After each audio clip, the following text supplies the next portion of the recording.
Hello बच्चों, let's read the question. A conducting wire of resistance 120 ohm at 20 degree Celsius is connected in a circuit. Due to current flow in it, its resistance increases to 240 ohm.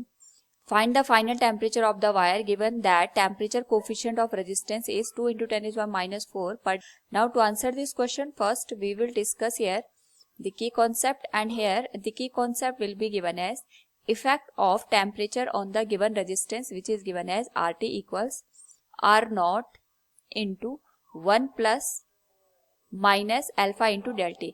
तो अगर हमारे पास यहाँ पे हम metal wire की बात करते हैं, उसमें टेम्परेचर चेंज होने से जो रेजिस्टेंस होता है वो चेंज हो जाता है. बेसिकली यहाँ पे रेजिस्टेंस चेंज नहीं होता है, हमारे पास जो रेजिस्टिविटी होती है मटेरियल की वो चेंज होती है. And we know that R equals होता है rho into L divided by A. Resistivity के चेंज होने की वजह से हमारे पास जो रेजिस्टेंस होता है फॉर द पर्टिकुलर वायर, अगर हमने लेंथ और एरिया को कांस्टेंट कंसीडर कर लिया तो रेजिस्टेंस भी चेंज हो जाएगा. क्वेश्चन के अकॉर्डिंग हमारे पास यहाँ पे जो इनिशियल कंडीशन दे रखी है उसमें आर नॉट की वैल्यू 120 ओम है और इनिशियल टेम्परेचर हमारे पास 20 डिग्री सेल्सियस के बराबर दे रखा है. इसमें करंट फ्लो करती है तो इसका जो फाइनल टेम्परेचर हो जाता है या आर टी की जो वैल्यू है ये हमारे पास यहाँ पे 240 ओम के बराबर हो जाती है.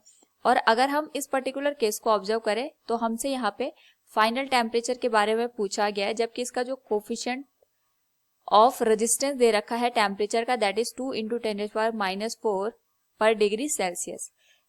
क्वेश्चन के अकॉर्डिंग अगर हम वैल्यू पुट कर दे तो ये आ जाएगा R T equals R not into 1 plus, क्योंकि यहाँ पे हमारे पास रेजिस्टेंस बढ़ रहा है तो टेम्परेचर बढ़ने के साथ साथ रेजिस्टेंस भी बढ़ता है मेटल वायर में, तो ये आ जाएगा plus alpha into del T के बराबर. आर टी की वैल्यू हमारे पास यहाँ पे 240 ओम दे रखी है, आर नॉट की वैल्यू 120 ओम दे रखा है, 1 प्लस अल्फा की वैल्यू है 2 इंटू 10⁻⁻⁴.